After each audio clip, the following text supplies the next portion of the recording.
How's it going, folks? Today I'm making my first YouTube video. I just got done binging the Friday the 13th films, so I wanted to share my thoughts. I've got them pretty much in order here. I've always been a Halloween fan, the Halloween franchise, so I kind of looked down on Friday the 13th because the original was kind of a knockoff, but I got really into it, and there's some good consistency that we don't see with the Halloween films. So let's start in order.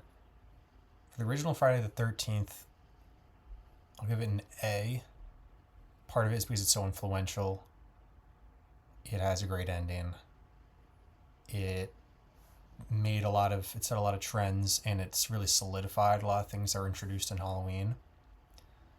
The reason it's on S is because there's kind of a whodunit aspect in the end. There's no Jason. But there's no really setup for that whodunit. They're not even really discussing that, and they never mention or even show Mrs. Voorhees. So that gives it an A at best. Part 2. Part 2 is actually an improvement over the first one. So I could put it in A or S. It's going in A. Again, it's a very slight improvement. But there are some slow parts and some repetitive parts. We do have Jason here finally. He's not wearing the ski mask. He's wearing a sack over his head. It isn't terrible, but it just reminds me of other slashers that use very similar masks. So that one gets an A tier as well. Similar in that it's lower budget, maybe slightly higher. It doesn't really advance anything except introducing Jason, but not the Jason that you see represented in pop culture. The next one's part 3. This one I found was a slight decline. The biggest reason by far is that there are edits that are done to take advantage of the fact that it's in 3D, which comes and goes in waves in Hollywood in terms of popularity among audiences. So there was kind of a point of popularity right here. So they introduced part 3 in 3D. People liked it. I watched it on my TV. It's obviously not 3D. And it's just like kind of forced scenes, like someone using a yo-yo and the camera's below it. So it's like the yo-yo's coming at you, like, okay. So that one's either a B or a C. I'm going to give it a B because it introduces Jason in the hockey mask about halfway through the movie, which is great. And it still has some of the vibes of 1 and 2. Kind of repeats the same locations, I feel like, within the film, part 3. But again, it's set up a lot of stuff that makes the franchise what it is. Like, most importantly, the hockey mask. So after that, we have part 4. Part 4 really changed things. Jason has the ski mask from the beginning. He's a total badass. He's as badass as he gets before zombie Jason, I believe. We have good actors. We have plot points that continue in the next couple movies. We have pretty much everything you could ask for out of a Friday the 13th flick. So I'm giving it an S tier. It really is the culmination of the first 3 movies and just makes things as perfect as they can be within the classic era Friday the 13th films. The next film is the biggest drop-off we've had. It's part 5. Part 5 doesn't actually have Jason. It has a killer people think it might be Jason. He has the hockey mask. So it's essentially the same thing to some audiences, but it's just a weak ending, and it just kind of diminishes things. But all of that could be saved if it was simply a good movie, and it's not. It's a major step down from 3 in terms of quality of all kinds. The acting, the plot, I already mentioned the ending, pacing. There are some cool kills in here. I'll give it that. So this is going to get a C tier. It can get a lot worse, but it's a big drop off from 4, simple as that. Next, we have Jason Lives, part 6. This is also one of my favorites. It's the introduction of zombie Jason. There's some sci-fi elements with kind of raising him from the dead, like Frankenstein at the very start. I was watching that and I'm like, all right, I was a little doubtful of how that would go, but then it turned out to be an absolutely epic movie. Some of the greatest kills. This is where we see Jason really enter zombie Jason. He's like a tank. They cannot take this guy down. He's not someone after you. He is a monster, this guy. I'm going to also give this S tier. I just really loved it. It was engrossing. It is a quality movie. In addition, 4 and 6 are both quality movies. They're not just enjoyable slashers. So definitely recommend 4 and 6 here. Next we have 7. 7 I remember probably the least because it's simply not that memorable. The idea is some of the aspects of the film Carrie and bringing that into the Friday the 13th franchise. So you have a high school girl character who develops telepathic abilities, can contort things and move things physically, telekinesis type stuff. That's Carrie. That's the main girl in this film. Combining that with Friday the 13th Jason in a movie that's just lower in quality than all of the previous ones, you get a C tier. It actually really could be an F, but I think it's a C tier because there is worse still. Next is Jason Takes Manhattan. The biggest lie ever in a movie title. I mean, you've probably heard this before, but maybe a third of it takes place in New York City at most, which has been said, and the rest takes place, on cruise ship and in the water and various things. That's been said, but what really sticks out to me is that when they are actually in New York, a lot of times it's just an empty alley.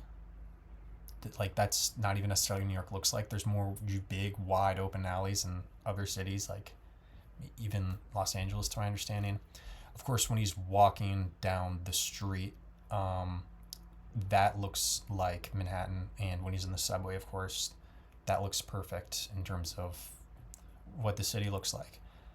But it's getting an F tier. It's just not, it's the most boring movie so far. It was underwhelming for me in kills. Jason it was like a different entity. I just didn't really dig it. More like a bad monster movie than a slasher. Or being chased by an individual like Jason, Michael Myers, Freddy. It wasn't really like that. It was just monster movie energy. Okay, we actually have a couple here that I have not seen, which is Jason Goes to Hell and Freddy vs. Jason. I've never seen those two. Because I haven't seen them on streaming. So next up we have Jason X. Jason X is probably the worst one here so far. I mean, it knows what it wants to do better than Jason Takes Manhattan, because this is basically Jason in space, and it does it in space in the future, and it does it. It checks that box. It's just a terrible movie, and it's boring, and there's tons of flaws. But it does check that box of being Jason in the future. It's almost like a terrible version of Alien with Jason. But again, terrible. Okay, the last one is one that I'm not 100% sure where I want it. It's the remake of Friday the 13th. This was really, really well done, actually. I think it's definitely a minor improvement over the original. So it's either A tier or S tier. I'm going to be giving it A tier. It, again, has some slight improvements over the original, but it doesn't have that early 80s charm and the look and feel that we like out of these old slashers. So it's missing that, but it's revamped. It's not as good as the Texas Chainsaw Massacre remake, but it does bring Friday the 13th into the modern era, even though this was over 15 years ago now. And I'm really surprised that there weren't direct sequels to this movie. I think that highlights how there's room for maybe Friday the 13th introduction Back into movies, we saw 3 Halloween films do really well. Michael Myers flicks Danny McBride wrote, or helped write at least. Those did really well. We saw that Child's Play film that was 6 or 7 whole years ago now, I think. I'm not sure how old that was, but that's beside the point. Because there's also a Chucky TV show that they introduced. And there's also that remake of Nightmare on Elm Street. But Nightmare on Elm Street and Friday the 13th both have kind of fallen out of media representation. So I wonder if we're going to get a Friday the 13th reboot at some point. I mean, who knows? Could they go for more realism? Pink Jason is more sympathetic. I think that's an angle because they do show some sympathy to Jason right from the start with how the counselors ignored him and he drowned. He's a victim in that sense. But obviously, over time, that's not what we think of as Jason. He's the brutal killer. So I wonder if they try to bring in some slight more humanism and realism. The remake obviously brings an element of, you could argue, realism in the sense it's less cheesy. So we might kind of get that more modern, who knows, maybe a thriller horror where they give him pathos, and that wouldn't really excite me. But if you get the right director, we're having this influx in popularity in indie horror films like Backrooms and Obsession, just to name 2 that are currently in theaters. We've had a handful here.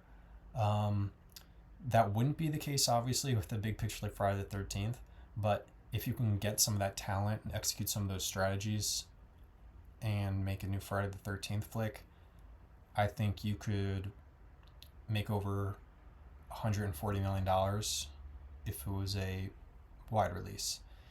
So I'm excited to see if that happens. If not, we always have these movies to rewatch.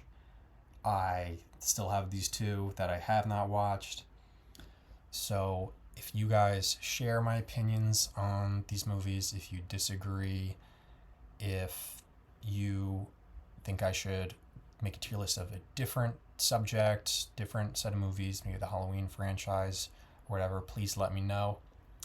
And lastly, again, this was my very first video. I know the quality's low.